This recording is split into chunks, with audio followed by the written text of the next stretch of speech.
time we're joined by our online parts expert, Mr. Tom Taylor from RockAuto.com. Tom, welcome back to Goss's Garage. Thanks for having me, Pat. Absolutely. Now, every time you come in, you bring some interesting inside views of things. You brought a radiator. What are we talking about? I brought a radiator, but I like to talk about transmission oil coolers. Often if you get transmission work done, the shop will recommend replacing the radiator at the same time they do the transmission work. And the reason is, inside the radiator is, we see it right here inside this tank. Here's an example, is the transmission oil cooler. The transmission fluid comes in, it exits here, and the engine coolant warms it up and cools it down. Okay. All right, now you look at one of these.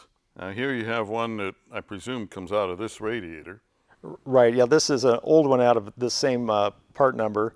If you look at it on the outside, hey, it looks like a pretty large tank. Maybe there's a chance you could flush out any debris out of this tank. But when you cut it open, you find looks are deceiving. The transmission fluid goes just between the inner and outer wall of this tube. And it's a very narrow space, and there's corrugated metal in there to help with the cooling and warming. So if you get debris in there, it's going to be really hard to get that out, or pretty close to impossible.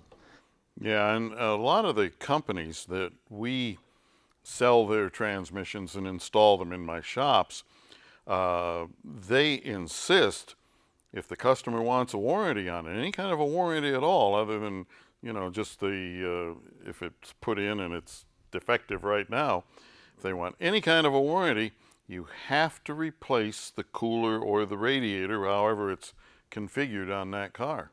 Right, you don't want to wash debris out of the old cooler into the new radiator, and you want it to coolant to, or transmission fluid to flow so that it warms up and cools down properly. Exactly. So essentially there's no cleaning these things. Yeah, it's more cost effective to replace the radiator than chance it. Right. Tom, thank you very much. And if you have a question or comment, drop me a line right here at MotorWeek.